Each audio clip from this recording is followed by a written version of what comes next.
aujourd'hui on se retrouve pour la plantation des tomates. Mais il ne faut pas se louper au potager parce qu'on va mettre en place les cultures d'été, donc celles qui ont un cycle plus long et qui vont permettre de nous régaler tout au long de l'année.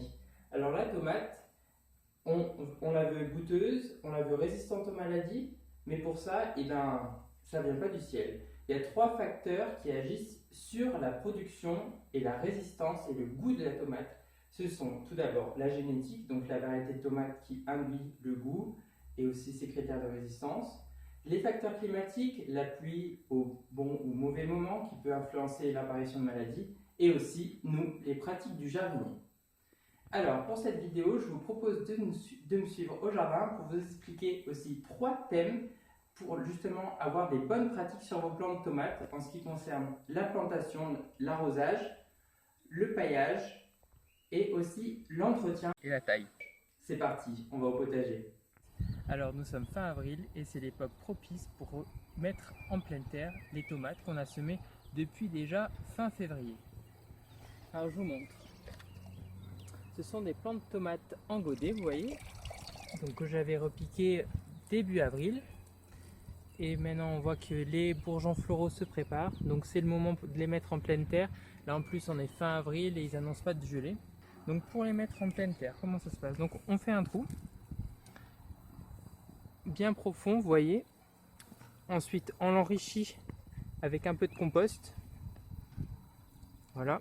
Et le but du jeu, comme vous voyez, la tige de la tomate elle a des micro-pilosités tout le long. Donc ça veut dire que si dès que la tige sera au contact de la terre, elle va prendre des racines. En fait, plus on la met profonde, mieux ça sera pour le plant après.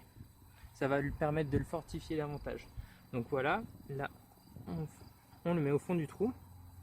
Voilà, donc comme ça. Ensuite, ce qui est bien, c'est d'arroser. D'arroser directement derrière. Vous voyez, bien copieusement, pour que l'eau descende bien comme il faut. Voilà. Ensuite, on peut rajouter encore un peu de compost. La tomate, c'est une culture gourmande, donc on peut y aller en termes de compost.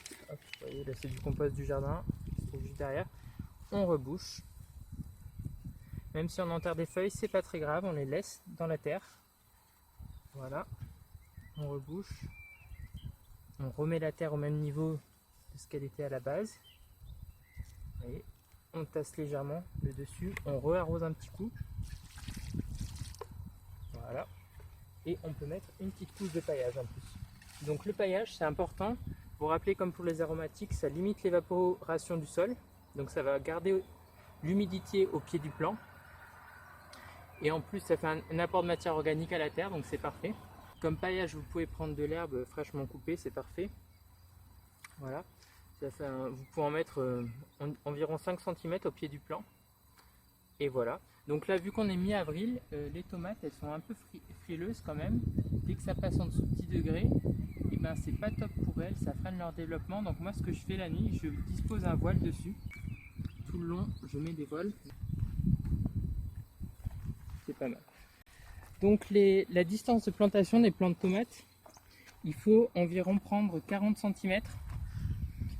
C'est parfait, 40 cm, et en attendant qu'elles grossissent, vous pouvez repiquer en des œillets d'Inde, semer directement des œillets d'Inde. Voilà, il ne faut pas oublier qu'il faut penser le potager à la verticale.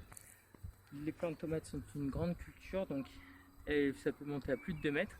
Et au pied des tomates, vous pouvez mettre sans problème 3 cycles de salade, par exemple des épinards ou des œillets d'Inde. Alors l'entretien des tomates après la plantation, il y a 3 principales étapes qu'on peut agir pour améliorer les critères de résistance pour la tomate et avoir une bonne fructification.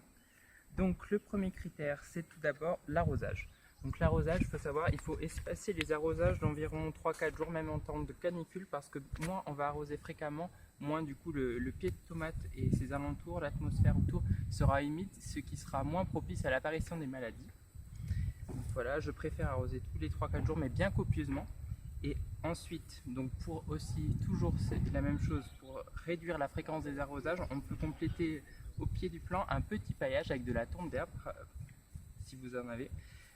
Voilà, bien 5 cm de tonte d'herbe. Et ensuite, l'autre étape d'entretien pour les plants de tomates pour favoriser leurs critères d'adaptation et de résistance aux maladies, il faut supprimer les gourmands. Les gourmands, ce sont les tiges qu'on a à l'aisselle des feuilles. Donc ici, vous voyez, et il faut les supprimer parce que si on les laisse grandir, le plant de tomate va devenir touffu et du coup l'arbre aura moins tendance à passer et il y aura beaucoup plus de fruits aussi, mais les fruits seront moins gros et auront du mal à mûrir. Donc ce que je fais, moi en principe, je laisse 2-3 tiges par plant, pas plus. Donc vous voyez, toujours, donc, on supprime les gourmands, donc c'est ces morceaux de tiges à l'aisselle, et il faut environ les supprimer en période estivale toutes les semaines. Donc là, vous voyez, on a deux belles tiges, donc je vais la laisser la suivante, c'est pas grave. Donc si vous voyez qu'il y a vraiment trop de tiges, vous pouvez prendre un couteau aussi pour essayer de les supprimer. Mais il faut toujours travailler avec des outils désinfectés afin de limiter la propagation des maladies.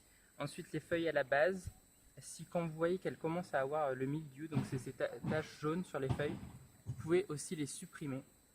Mais là, elles sont assez saines. Voilà.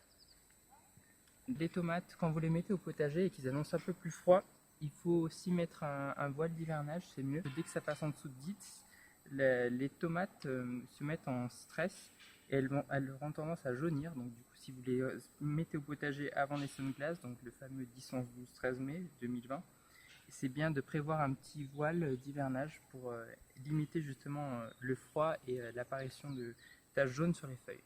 Donc on récapitule l'entretien des tomates, l'arrosage, le paillage et la taille.